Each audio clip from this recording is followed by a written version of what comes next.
This workshop is Self-Advocacy in Transition Planning.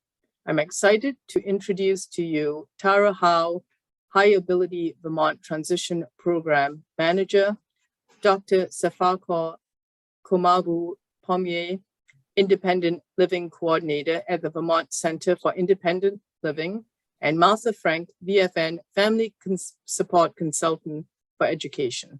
Thank you so much for joining us today. Hello, everyone, and thank you for joining us today. My name is Martha Frank, and I'm a family consultant at Vermont Family Network. I've been a family consultant there for the last 20 years. Today, we're going to be talking about families teaching self-advocacy for transition age youth. Next slide, please. So we're going to be talking about what is the parent's role in transition planning. We are our children's first teachers.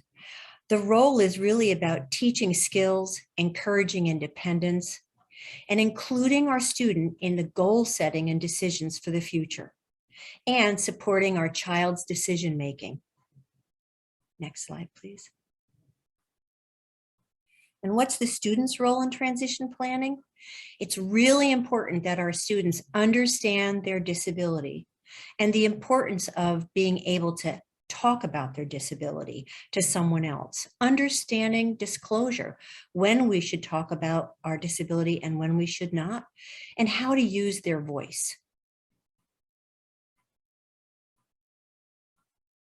Next. So what is self-advocacy? Self-advocacy is the ability to understand your needs and to be able to get those needs met by assertively communicating to others, not only what your needs are, but what you need to get your needs met. There's 3 recommended steps to build self-advocacy. Again, it's understanding yourself and your disability. Know your strengths, your weaknesses, and your needs, and learn how to ask for what you need. Next. So what are the benefits? First and foremost, I'm going to say that the benefits of self-advocacy, really, we look at outcomes. Outcomes of students who have strong self-advocacy skills lead to better outcomes in employment and education. The benefits are learning how to speak and act for themselves, deciding what's best for them and taking charge of getting it, making their own decisions about their life, standing up for their rights as a person, and teaching others about their rights and responsibilities, because self-advocacy equals self-determination. Next. So a parent's role is really important. And again, we are the first teachers. It's often difficult, when we have one of our children has a disability or a learning difference, to really learn about that and to talk to your child about their disability. And it's really important to do that early on. It's part of their identity. And share your experience in preparing for IEP meetings. When we have children, we don't get handed a book on IEPs or 504s, and it's a long learning process. So let's bring our children along in that learning process and have the ability to share our experiences. And we want to help students to organize and understand the process. Down the road, that process will belong to our students. And our students, by the time they're 18 years old and they reach the age of majority, that's when they will be the decision maker. That's not the time to start learning. The time to start learning is an ongoing process when children are young. And make sure that you include youth in their IEP meetings early in their education. We certainly don't want our youth coming to a meeting and sitting there for an hour, but coming for a portion of the time is helpful to help them get comfortable and see what that process looks like. Next. So your parent's role is teaching about independence, skills, dignity of risk, always including them in the decision making. And I'm going to pause there for a minute. You may say to yourself, How do I encourage everyone? How do I encourage people to start that process on decision making? And that really starts at home with giving your youth choices about what they're going to wear, what they're going to eat, what they'd like to do that day, making sure that that's part of the conversation inside your home when your youth are young helps them in the decision making because they've had lots of opportunity to practice. And value their voice. It's their future and they really should have a say in it. Next. So adults can help in fostering self-advocacy. If we discuss the student's disability with them, we open conversations about the student's strengths as well as their weaknesses. I do want to add that as a family consultant for the many years I've been at VFN, oftentimes this is something that people aren't necessarily comfortable talking with their student about. And when a student's on an IEP and we say to a student, do you know what your disability is? Do you know why you're on an IEP? Oftentimes the response is no. I just know I'm on an IEP.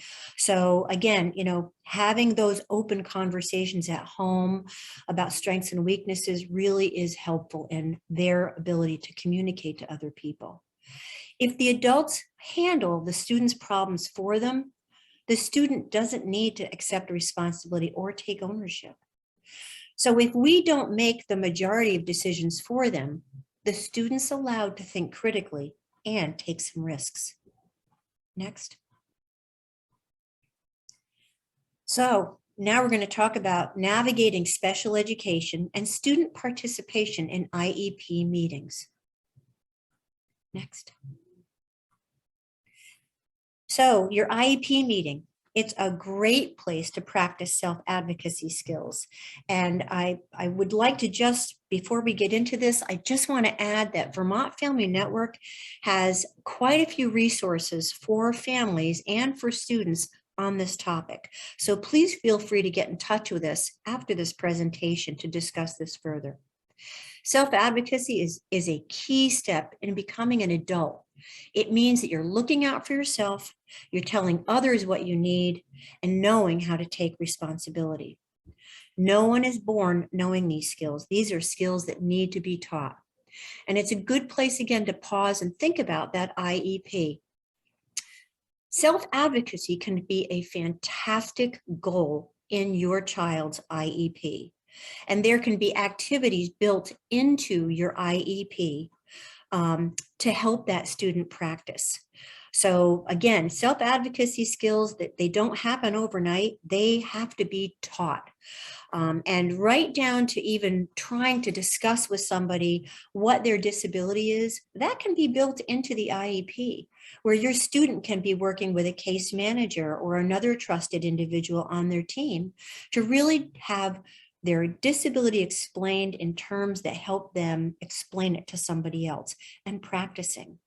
Maybe some of the activities could be, that we'll say that your student practices 15 minutes twice a week with a case manager, talking about what their disability is and what that means in their learning environment. So again, self-advocacy doesn't happen overnight. We really have to pay attention to having our youth practice those self-advocacy skills. Next, please. It's important to keep the I in the IEP. That's really important. And next slide, please. So student-led IEPs, it would be wonderful if our students could be the ones that are leading their IEPs. And the way that happens is making sure that you start early, as we talked about a few moments ago, and encourage the student in the planning process. Have your student write down their concerns beforehand. Have your student practice with parents or case managers so that they can build confidence in that process. And encourage the student to share in the meeting. It can be very overwhelming for a student to be in a meeting with many, many people there and not having practiced, feeling comfortable and confident enough to be able to speak up. Next slide, please. It's important because students grow when they're using student-led IEP meetings. So parents that are out there, professionals that are out there, have dialogues about that student-led IEP meeting and make sure that you know where those resources are if you need assistance. Next slide, please. So student-led IEPs, we usually think about those happening more in the transition years because we start thinking about what are the really important skills our young people need to be successful as they move towards adulthood. But it should happen earlier. And again, when I think about transition plans and I think about goals, there should always be a goal on self-advocacy and activities for the student to be practicing. The student leads the meeting, they bring their thoughts, their goals, their concerns to the table, and they're addressed by the IEP team.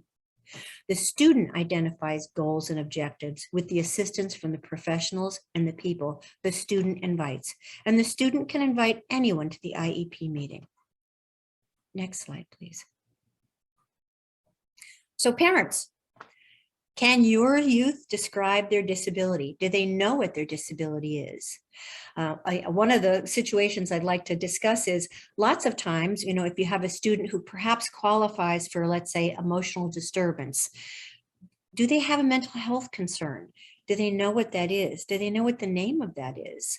When students transition from high school to a post-secondary setting or employment, they no longer have that category of disability. That disability really is something that should be talked about so that they can articulate what their needs are in a work environment and in a school environment. Parents, can they express their needs and can they advocate for themselves? And can they explain to a teacher what their IEP or 504 plan says? I remember working with a student, and the student worked really hard at practicing talking to somebody about their disability and what they needed. And when that student went to a post-secondary setting and sat with the disability service provider, the disability service provider asked about their disability in a way that hadn't been framed before. And that student had a really tough time articulating what their needs were. So even though you may be practicing, it's important to practice in lots of different ways so that students prepared to talk about what their needs are or what their IEP or 504 plan says. It's also really important that a student before the age of 18 has the ability to understand how that process works. How do they agree or disagree? How do they participate? What are their rights in an IEP or in a 504 plan? Those things don't happen overnight, and it's really important that those things are taught before your student is the decision maker, because they'll be at quite a disadvantage if they don't know what their rights are. And for us at VFN, we're very happy to work with parents and youth around their IEP, their 504 plan, and help them understand what their rights are. We can help them by speaking with them, sharing printed materials, offering videotape. So please keep that in mind as you move forward. Next, please. So I'm highlighting a few resources here. This comes from a website called I'm Determined. And this one pager, and again, these resources will be available in the chat, and when our surveys are sent out, we'll have all of the links to all of these resources that each and every one of us are using today. This one pager talks about, and this is something your student's going to fill out, what are my strengths? What are my interests? What are my preferences? What are my needs? And this helps give some framework for the student to move forward in their self-advocacy, to be able to speak to someone else about their needs. Next, please. Next, please. Thank you. Here's another one from I'm Determined website. This is called a Good Day Plan. And I'm going to pause here for a minute to let folks just take a look at this. These are all great questions and things that a student should be able to answer and address, again, to help themselves do a better job at self-advocacy, to really know themselves. Next, please. So what do students need to be successful? They need direct instruction, They need accommodations, and they need lots of opportunities to practice or role play. They need support, and they need feedback. Next, please. So the student rubric for IEP participation, again, this is from the I'm Determined website. You need IEP awareness, IEP participation, knowledge of the IEP content. And this is where I spoke a few minutes ago. If they don't have any practice or knowledge of what that is, they won't be able to participate in their own plan. They need to know about abilities and disability awareness and their identity as a person with a disability. They need to know the knowledge, they have to have the knowledge of rights and responsibilities so that they can participate. And they need social and communication skills. Next. So here we've got some templates, and I see that these are being put in the chat. There are IEP meeting templates for preschool, elementary, and secondary. And if you go to this site, you'll be able to download those, and they'll be helpful in moving forward. Next. So remember, this is a journey, doesn't happen overnight, and there's lots of people out there to help you in that journey. Again, please contact Vermont Family Network, our family consultants, our parents first. And I think it's really important for folks to know that. Every one of our consultants have walked a journey and have a wealth of experience and training to help around these topics. Next. So these are all the resources that we identified for today's purposes. I'm just going to pull some things out. There's videos in here, sample self-advocacy plans. There are fact sheets that you can contact our office. We'd be more than happy to send you links or paper copies if you would like. I'd also like to highlight the fact that at Vermont Family Network, we've done a lot of work around transition age youth, and we have a transition toolkit for youth with disabilities that is sitting on our website. When you visit the Vermont Family Network website, the links to access that are at the very bottom of our website front page. And within that transition toolkit, there's also a family guide to transition services in Vermont. You can click on those links, but we also have that last resource as a beautiful publication, a booklet, and we have many copies we'd be happy to send out to professionals or families. So I hope this has been helpful. I hope we hear from everyone. And I would now like to advance the next slide and just say, here we are. How can we help you? You can give us a call, or you can visit our website at www.vermontfamilynetwork.org and ask to speak to someone on our helpline. Any one of our folks would be happy to help you or your youth. So thank you. And it is now my pleasure to introduce Dr. Sefakor Komabu-Pomeyie from VCIL. Thank you for your time. Thank you so much, Martha. Thank you for laying such a great and vibrant foundation for me. Hello, everyone. My name is Sefakor Komabu-Pomeyie. I'm the Independent Living Coordinator at VCIL. So the Vermont Center for Independent Living is a statewide cross-disability rights organization. The cool thing about us is we are all, or almost every one of us has one disability or the other. As I'm talking to you right now, I want to disclose my identity. I'm a person with physical disability, Black, with roll rasta on my head. And I had polio at the age of 8, so I am right now in my wheelchair. Next slide. At VCIL, our philosophy is based on the belief that persons with disabilities have the same basic human rights as persons without disability. So in our work, we move with this particular philosophy. The energy behind our work with your children in the classroom is actually built on the disability rights movement. And we go with that energy, especially with one of our pioneers, Edward Van Robert, who was an American activist. In their journey, we realized that they fought the fight for us to have what we call independent living today.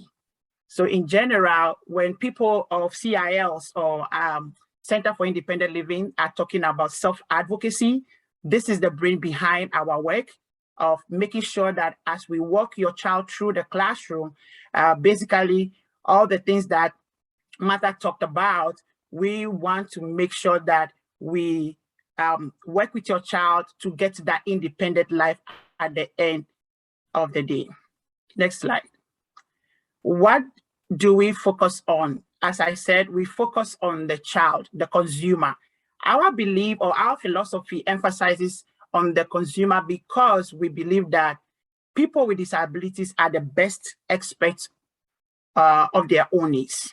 In other words, we don't encourage anybody to talk for them. We don't encourage anybody to decide for them.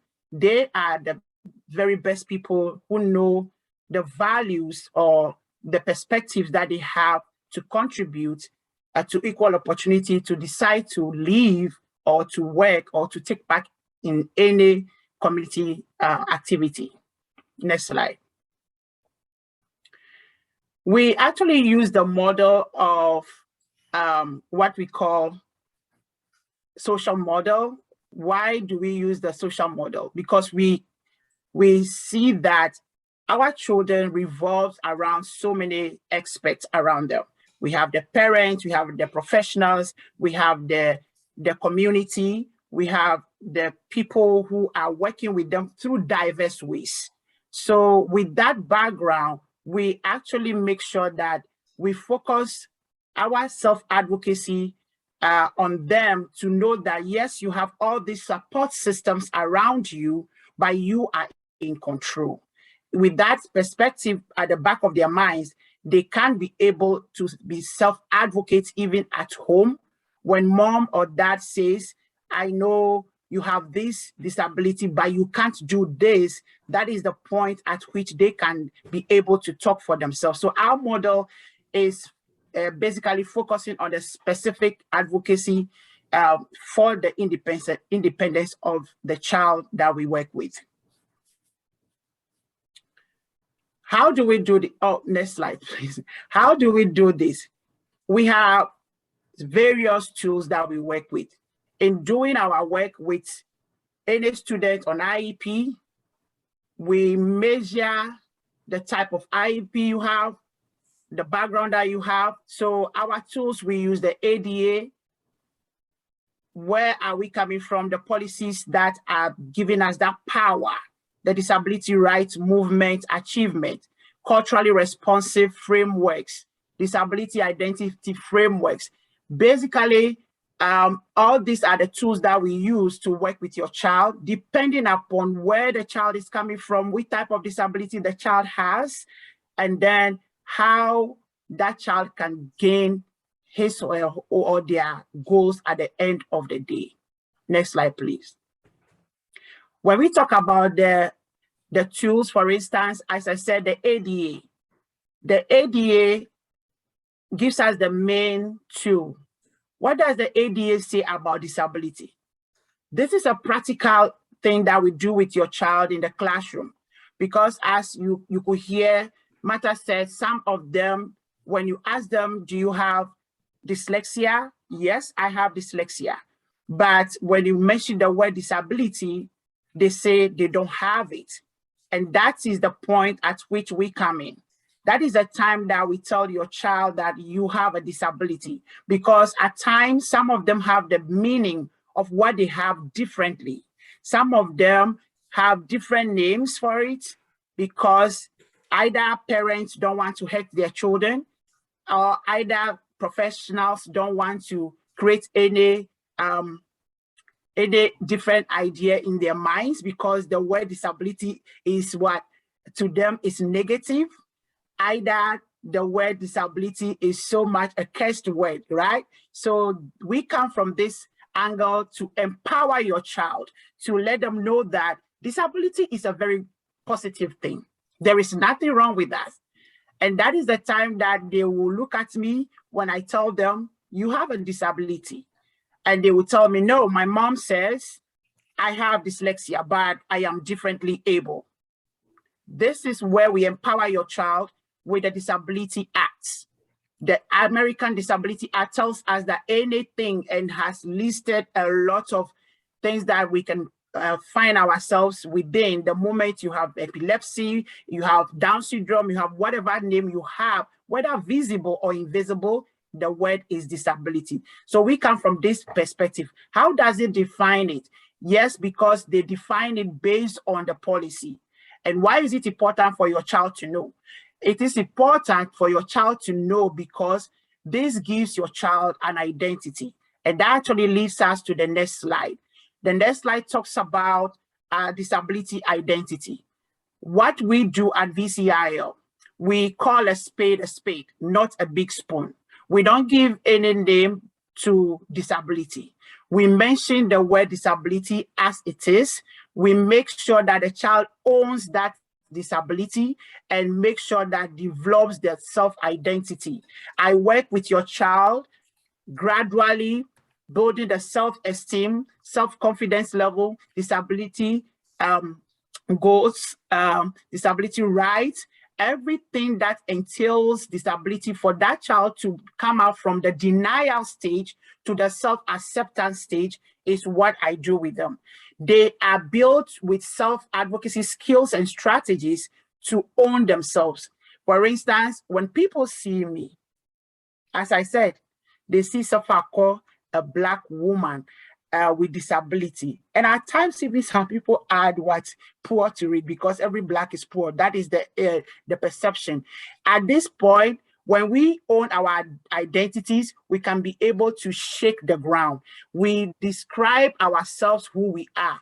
Ownership of disability in our context means being yourself, accepting who you are, and projecting it positively. Disability identity, for instance, gives you the power to roll around, the power to move forward. For instance, there is this scenario that I put on here. Some people say, I have a disability, but I don't think of myself as disabled. I do not belong to any disability group. Why is it so? It is because of the ableist mind, the ableist structures put down, the ableist systemic barriers, because the ableist says that this is how we have to do it before you become normal. And I always ask my student the question, who describes normal to you? Who defines you? So at our workplace, we make sure that we empower the child to be so proud of him or herself or themselves, just because there are a lot of garbages out there. We know very well that there are so many systemic barriers which are garbages. And when your child is not empowered before he or she goes out to workplace to be independent, the next neighbor around, they would throw every garbage on that child. They would throw it whether they like it or not, because that is the system that we are operating from, the ableist ideologies. So I work with them to debunk that. I work with them to dismantle disability in their everyday activity and to own themselves so proudly. And that actually built onto or lead us to what we call disability pride. At VCI, next slide, please. At VCIL, we call something disability pride or ownership of yourself. So I will show you this 3-minute video where we have some of the youth telling us what disability means to them, what pride they have, and how this has been empowering them to live an independent life. Could you share the video, please?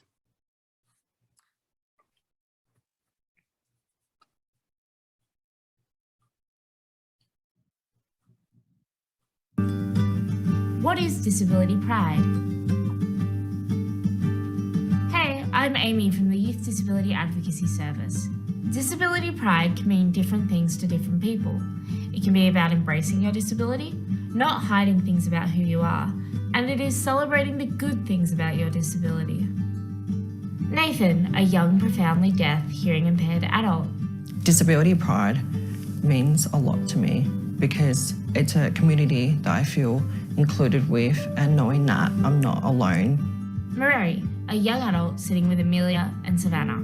I think for me, disability pride is basically not being ashamed of the fact that I have a disability.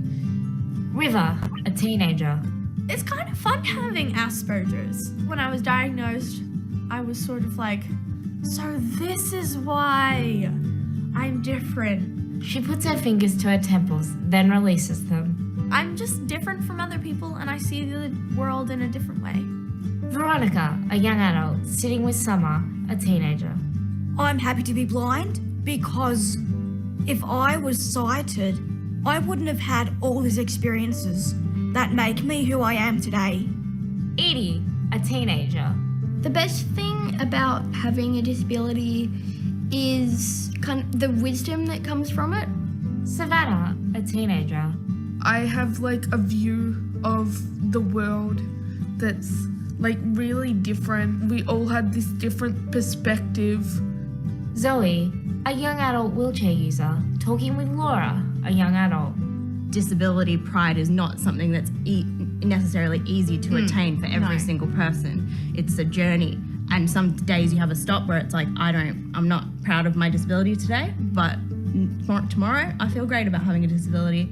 Julie, a young adult of short stature, sitting beside Sydney, a young adult with dwarfism. It took me a while, to come to terms with my disability. It wasn't really until I met other people like me and spent some time around them. Just hearing other people have similar issues to me is just amazing. I felt so good to feel that I wasn't alone. Sean, a young adult wheelchair user.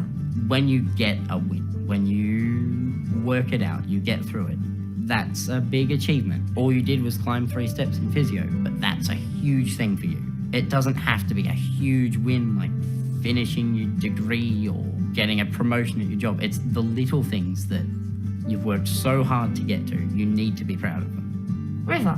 If there was like a magical new drug or something that would take away my Asperger's forever, I wouldn't take it because I like who I am, I like having Asperger's, and I would never, ever, ever want to change that. She crosses her arms and shakes her head. Ashley, a young adult with Down syndrome. Sometimes I just love to tell people with Down syndrome, don't you limit yourself. She waves her hand and shakes her head with attitude. Veronica. Our disabilities are what make us unique. And as a community, being able to share this uniqueness will help society to grow. Thank you so much. As we heard them, these are the young ones who have expressed their own selves, how they believe in themselves.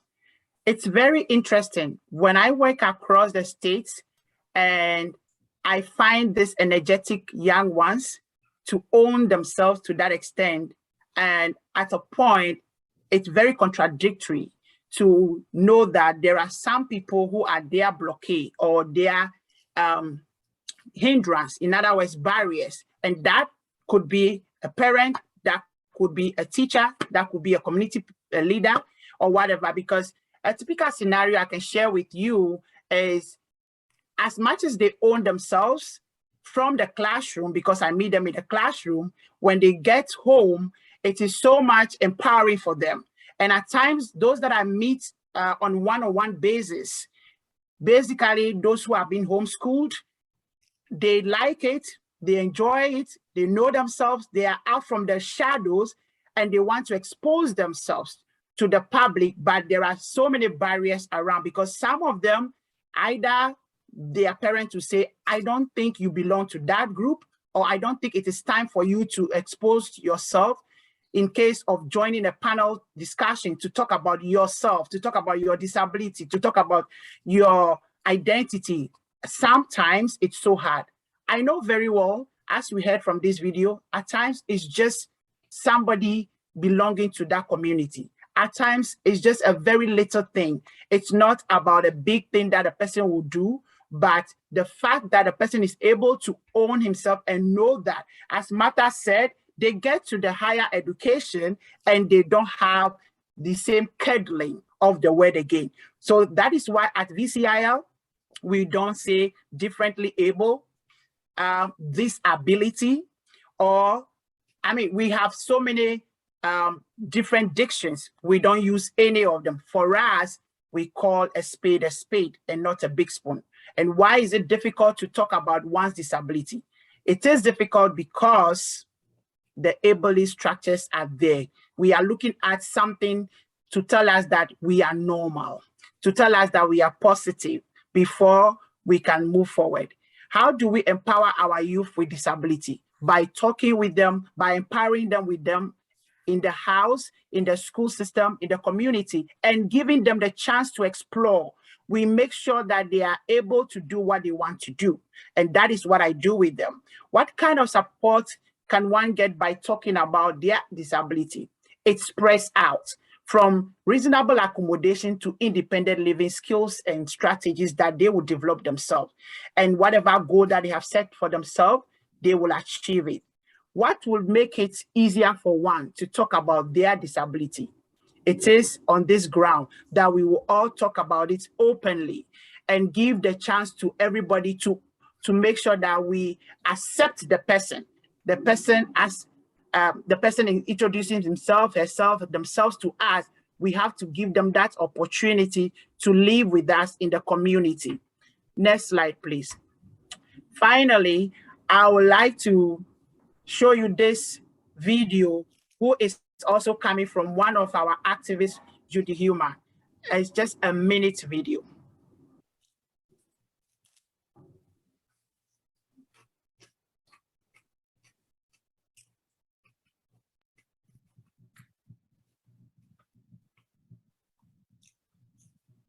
Welcome to the Monday Minute. A number of people have asked if I would please give some responses to questions they'd like answers to. So today, the first minute, I'm going to be focusing on when did I begin to feel proud of who I was as a single person. So I think it really was when I finally sued the Board of Education in New York,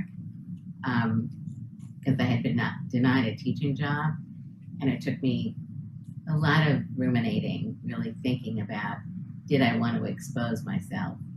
Because I was being told I was a fire hazard, I could injure children, and I had never done student teaching.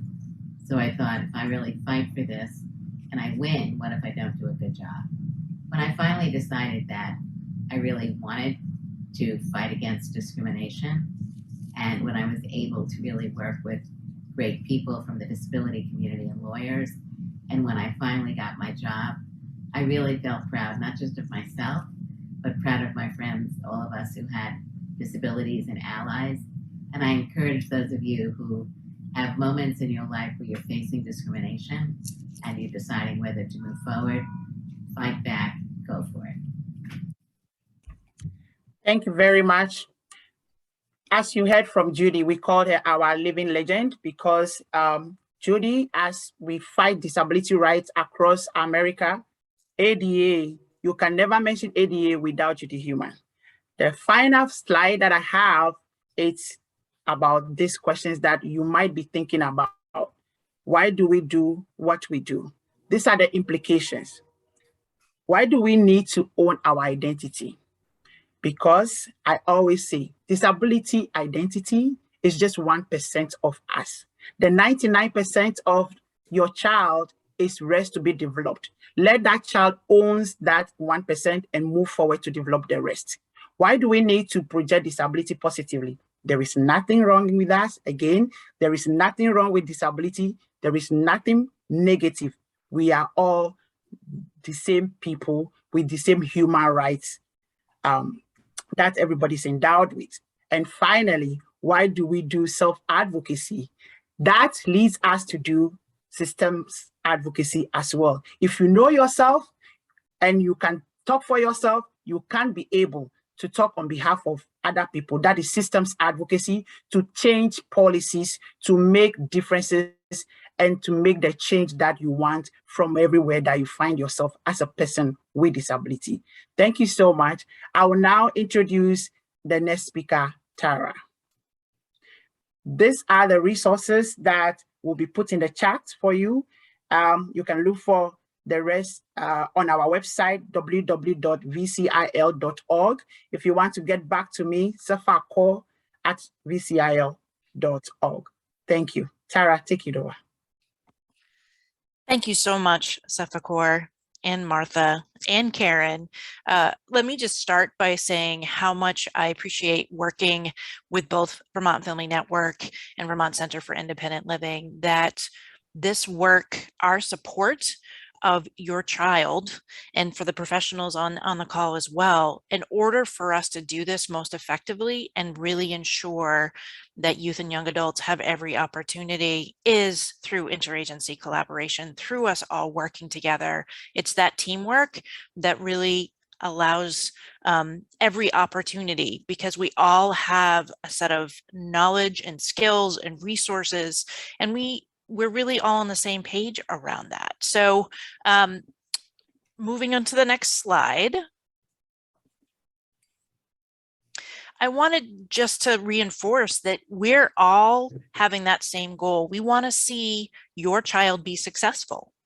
We want them to be more independent. We all agree that we're in it to support them and to see them happy and then moving forward toward their goals. And so I'm going to come a little bit from the perspective, speaking from HireAbility Vermont, come from the perspective of why is it so important, not only that we talk about self-advocacy, but give them opportunities to grow in this area. So having work opportunities and exploring further training opportunities are really great ways for them to grow in self-advocacy.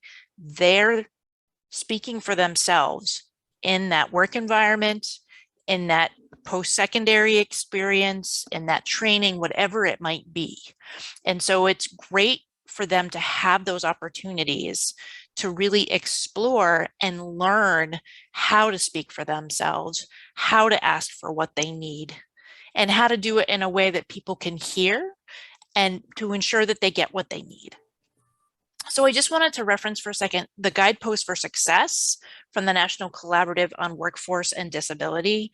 These 5 factors, when we think about transitioning to adulthood: school-based preparatory experiences, career preparation and work-based learning experiences, youth development and leadership, connecting activities. So connecting as in like knowing what all the resources are out there and being able to have those experiences.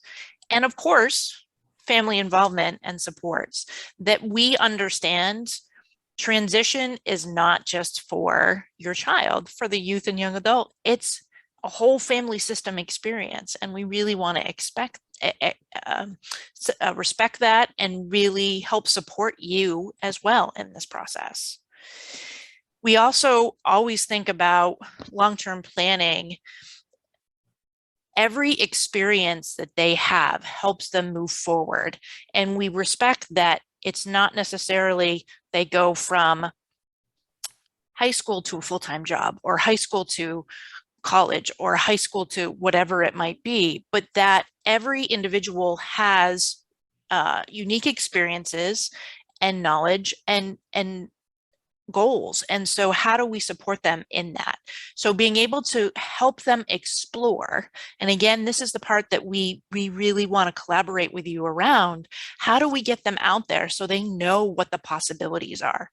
We feel really strongly about informed choice. How can a student make a choice about what they want to do for a living if they've never had the chance to experience and talk to and see what the possibilities are?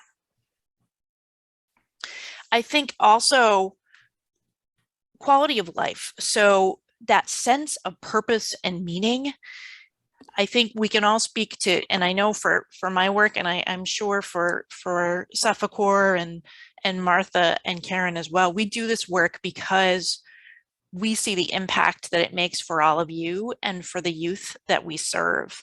That quality of life, seeing that there's possibilities, feeling good about themselves and their accomplishments is such a positive experience. And having those work experiences can really help them move forward around that. Next slide, please. So just to say a little bit about HireAbility Vermont, formerly known as Vocational Rehabilitation, we have transition counselors that are serving youth and young adults starting in high school all the way through the age of 24. So a transition counselor is connected to every high school in Vermont. And for you as family and professionals, anybody on this call, you can also refer directly to us. We also strongly believe, again, as I talked about informed choice, also autonomy, that it's their choice whether or not they work with HireAbility. It's always their choice. So even though there's moments where, you know, it seems like it's a perfect fit, it's that student's choice about whether or not they're going to engage with us. And our staff are very adept, very capable of kind of establishing those relationships. They understand youth development. They understand the whole idea of engagement, and really how to connect with them. But ultimately, it's that youth and young adults decision. And that door is never closed. So if they choose not to engage with us in high school, that doesn't mean they can't engage with us after they graduate, 5 years down the road, 15 years down the road. We work with adults as well. Just know that that door is never closed. And we really focus on both. What are their needs right now? So where are they at in their process? Are they just exploring for the first time? Do they need opportunities for work readiness skills?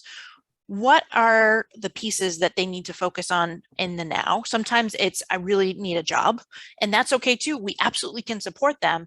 And at the same time, we want to think about career ladders, career aspirations. So this is your experience for right now. Where do you want to move to? What do you envision? And how can we support you in getting there?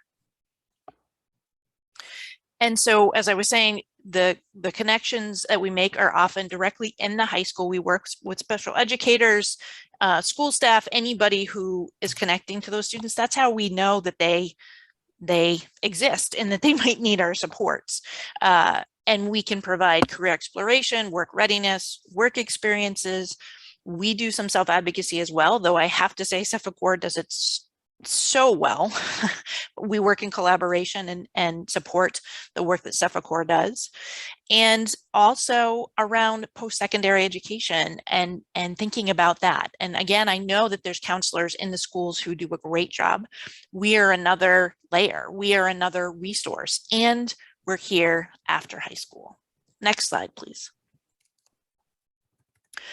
And I just also wanted to mention, I know sometimes there's questions about benefits that individuals get, SSI, things like that, that we do specifically have work incentive counselors who, if you're ever worried about whether your child, the impact of your child working on benefits, that we can set up for you to connect with our certified work incentive counselors. That connection is really important in kind of understanding, because ultimately it is always a positive experience and they understand the intricacies of SSI and benefits and the impact, and it's always a win-win. And just to say, services are free to anyone connected to HireAbility.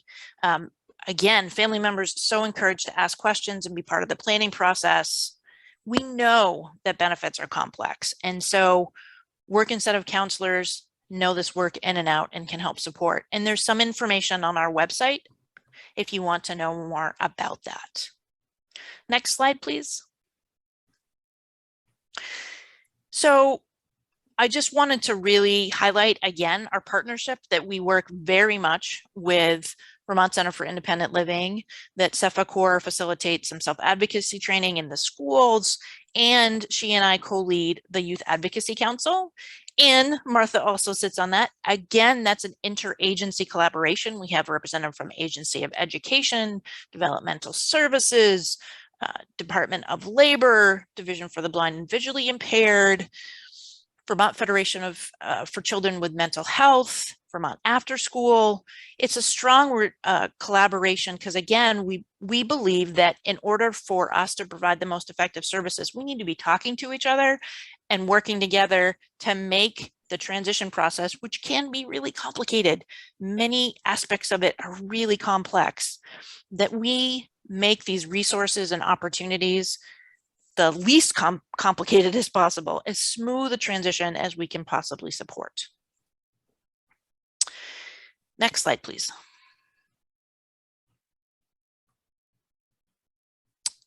Next slide. So I wanted to show, recently we did this HireAbility rebranding, and with that, we really wanted to take an opportunity to highlight those who we work with and what it really looks like, because we can talk to you like we are right now about what we do, but to be able to see it in action and to hear directly from those individuals that we work with, we thought would be most effective. So we have a video to show you. It's a brief 2-minute video that actually talks about a young woman's experience, and her mom is on there as well as some school staff. So that would be great if you could show that, Karen.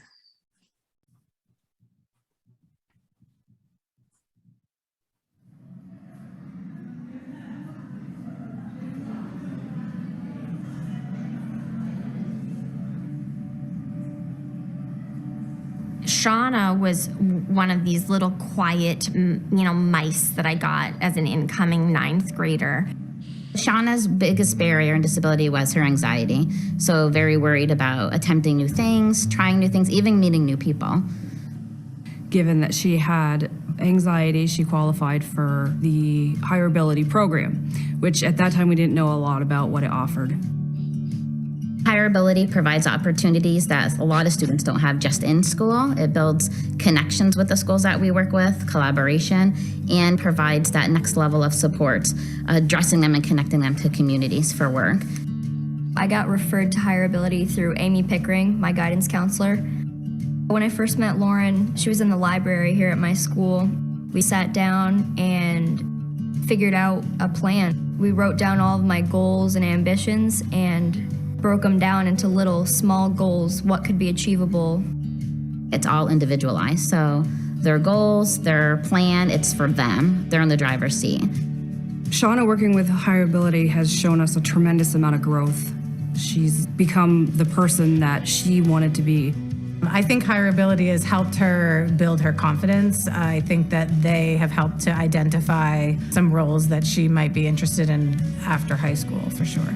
Through HireAbility, I've had a lot of job shadowing, job opportunities, paid work experiences. That's something that they do that I'm really thankful for. A resource like HireAbility is absolutely invaluable to us in our community because kids are getting resources that they might not otherwise be getting from their families because the resources are just not there. I'm so happy that HireAbility has pushed me to come this far, and I'm glad that Mrs. Pickering led me into that because I would not be where I am today without HireAbility. They're just such an amazing, supportive group.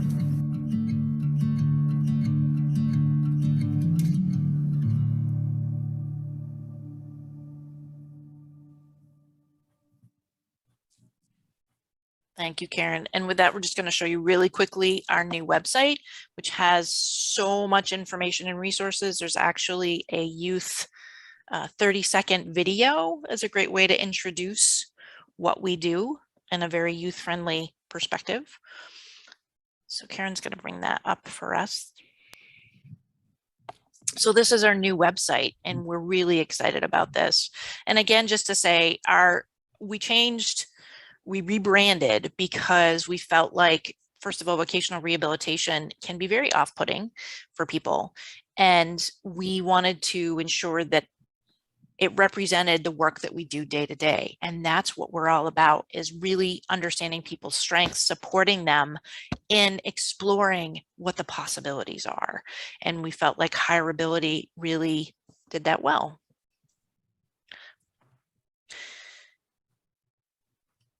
And then Karen's bringing up very nicely. So there's a specific section for parents.